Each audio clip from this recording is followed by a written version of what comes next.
Chapter 10.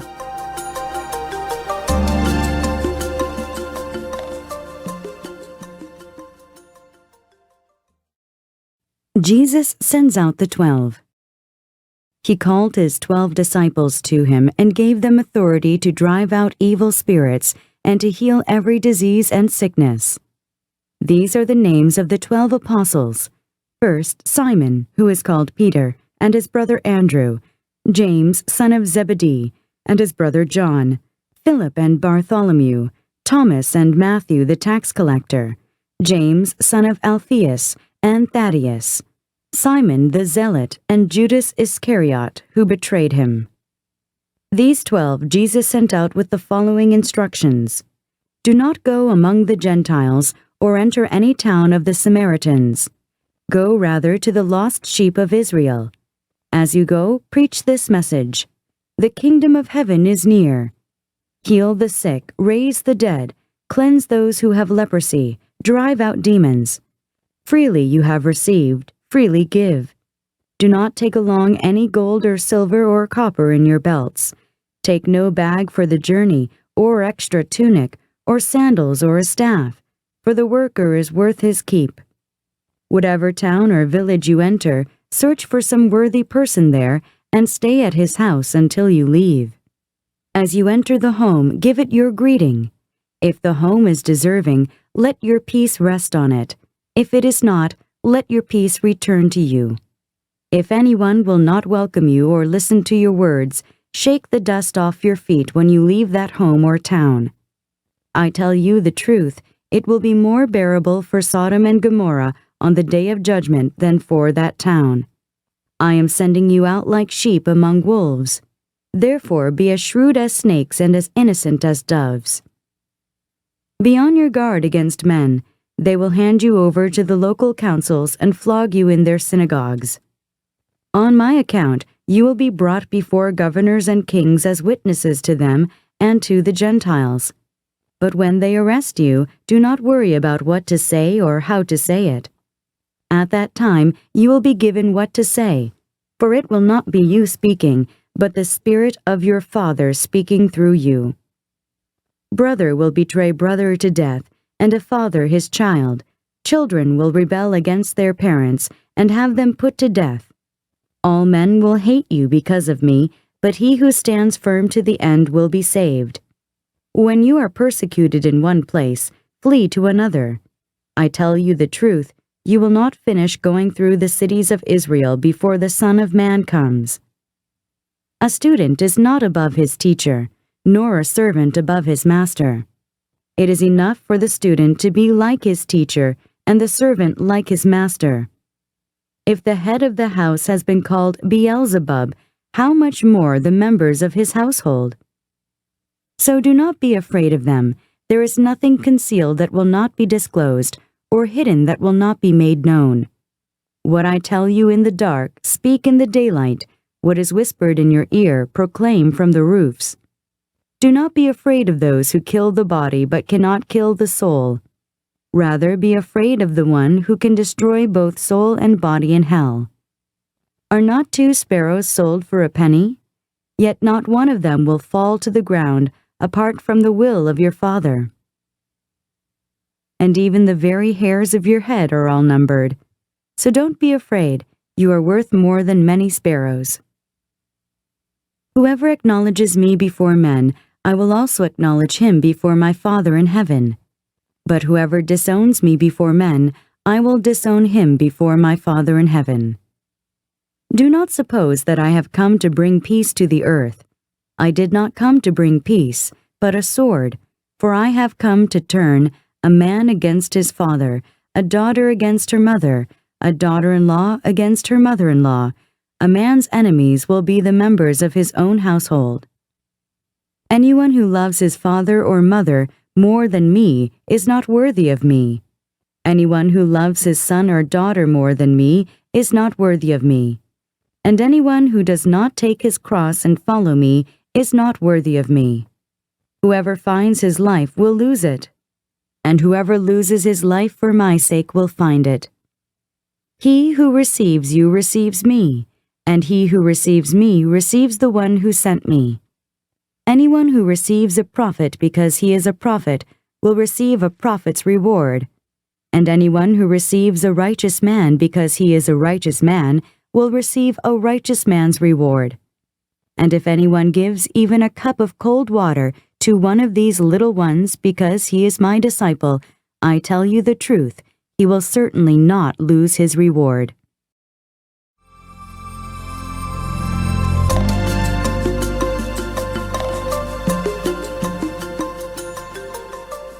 Matthew chapter 11.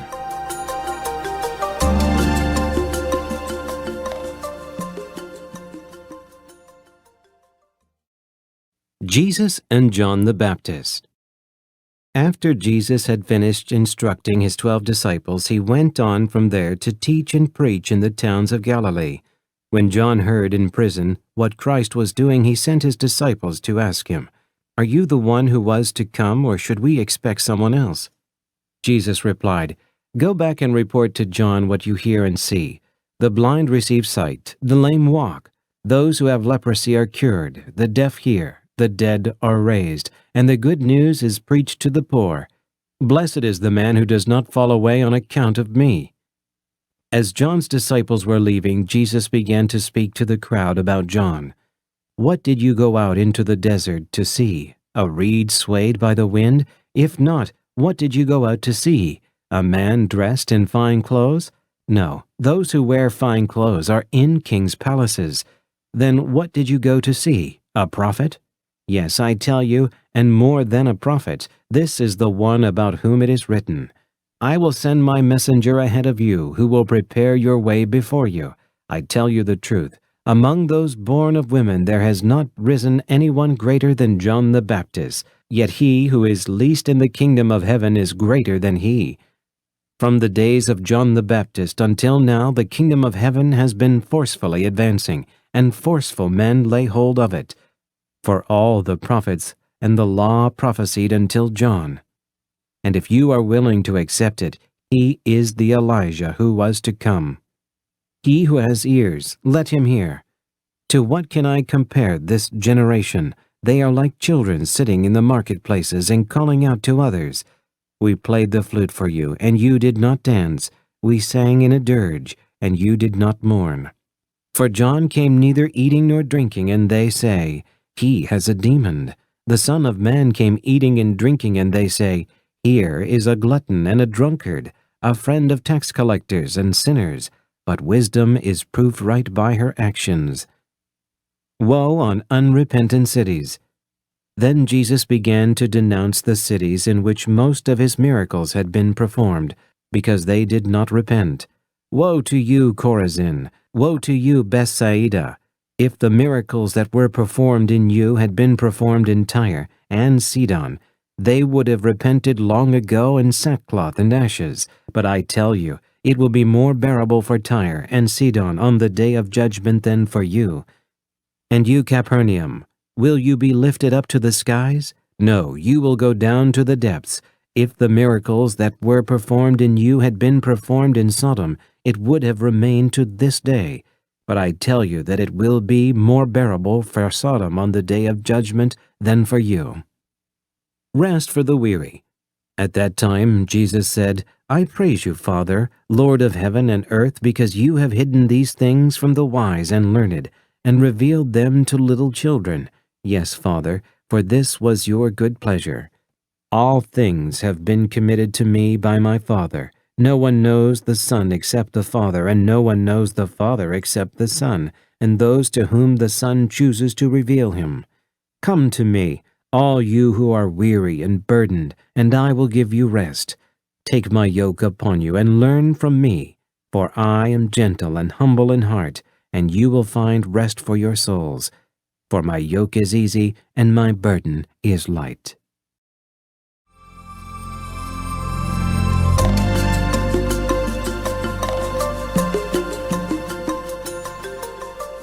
Matthew chapter 12.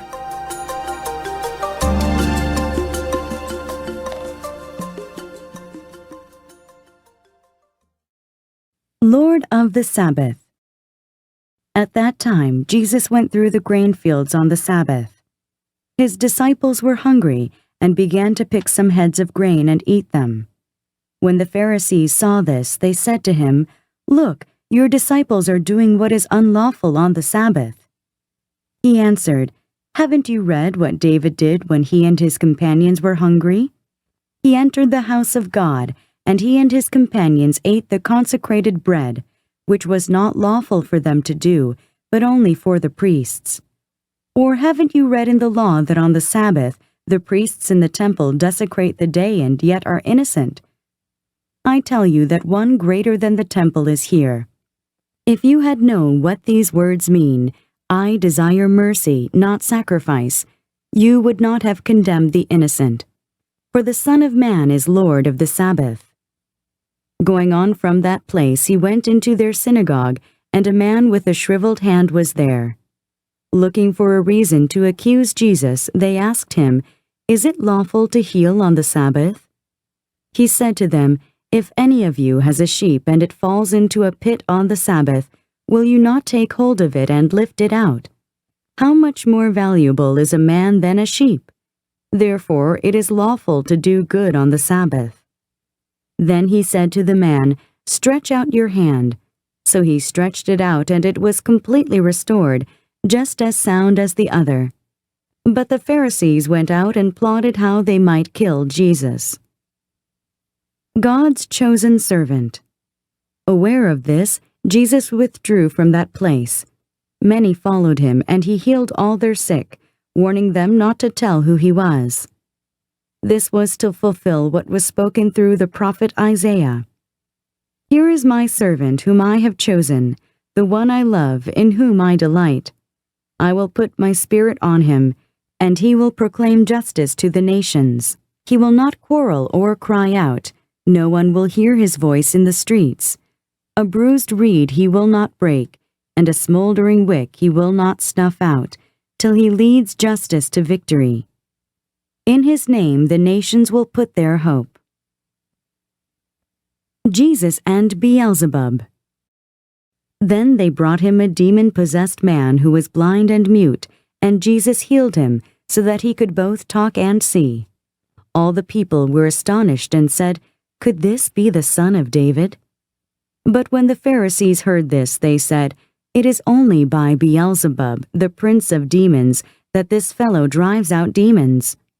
Jesus knew their thoughts and said to them, "Every kingdom divided against itself will be ruined, and every city or household divided against itself will not stand. If Satan drives out Satan, he is divided against himself. How then can his kingdom stand? And if I drive out demons by Beelzebub, by whom do your people drive them out? So then they will be your judges. But if I drive out demons by the Spirit of God, then the kingdom of God has come upon you. Or again, how can anyone enter a strong man's house and carry off his possessions unless he first ties up the strong man? Then he can rob his house. He who is not with me is against me, and he who does not gather with me scatters.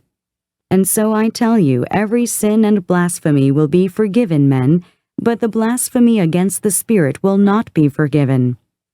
Anyone who speaks a word against the Son of Man will be forgiven, but anyone who speaks against the Holy Spirit will not be forgiven, either in this age or in the age to come. Make a tree good, and its fruit will be good, or make a tree bad, and its fruit will be bad. For a tree is recognized by its fruit. You brood of vipers, how can you who are evil say anything good? For out of the overflow of the heart the mouth speaks. The good man brings good things out of the good stored up in him, and the evil man brings evil things out of the evil stored up in him. But I tell you that men will have to give their account on the day of judgment for every careless word they have spoken. For by your words you will be acquitted, and by your words you will be condemned. The sign of Jonah. Then some of the Pharisees and teachers of the law said to him, "Teacher, we want to see a miraculous sign from you." He answered, A wicked and adulterous generation asks for a miraculous sign, but none will be given it except the sign of the prophet Jonah. For as Jonah was 3 days and 3 nights in the belly of a huge fish, so the Son of Man will be 3 days and 3 nights in the heart of the earth.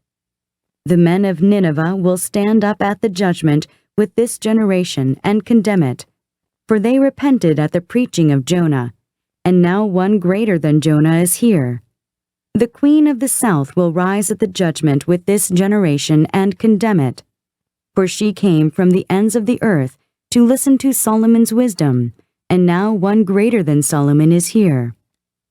When an evil spirit comes out of a man, it goes through arid places seeking rest and does not find it. Then it says, I will return to the house I left. When it arrives, it finds the house unoccupied, swept clean and put in order. Then it goes and takes with it 7 other spirits more wicked than itself, and they go in and live there. And the final condition of that man is worse than the first. That is how it will be with this wicked generation. Jesus' mother and brothers. While Jesus was still talking to the crowd, his mother and brothers stood outside wanting to speak to him. Someone told him, Your mother and brothers are standing outside, wanting to speak to you. He replied to him, Who is my mother, and who are my brothers? Pointing to his disciples, he said, Here are my mother and my brothers, for whoever does the will of my Father in heaven is my brother and sister and mother.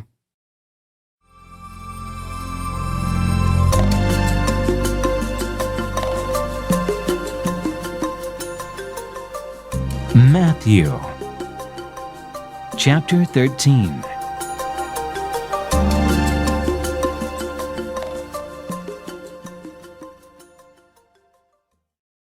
The parable of the sower.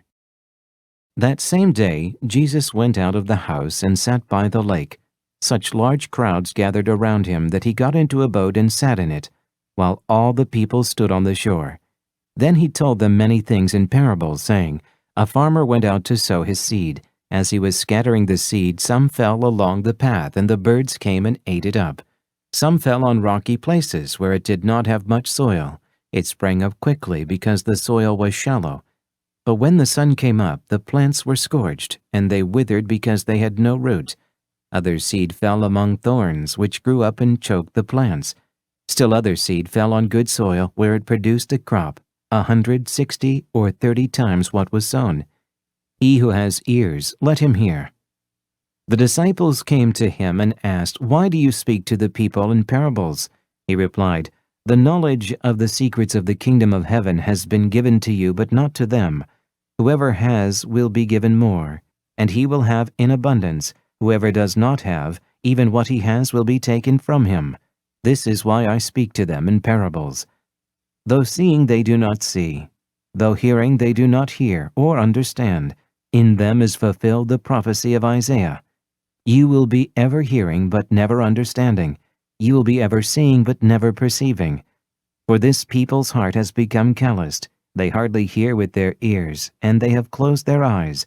Otherwise they might see with their eyes, hear with their ears, understand with their hearts, and turn, I would heal them. But blessed are your eyes because they see, and your ears because they hear. For I tell you the truth, many prophets and righteous men longed to see what you see, but did not see it, and to hear what you hear, but did not hear it. Listen then to what the parable of the sower means. When anyone hears a message about the kingdom and does not understand it, the evil one comes and snatches away what was sown in his heart. This is the seed sown along the path. The one who receives the seed that fell on rocky places is the man who hears the word and at once receives it with joy. But since he has no root, he lasts only a short time. When trouble or persecution comes because of the word, he quickly falls away. The one who received the seed that fell among the thorns is the man who hears the word, but the worries of this life and the deceitfulness of wealth choke it, making it unfruitful. But the one who received the seed that fell on good soil is the man who hears the word and understands it.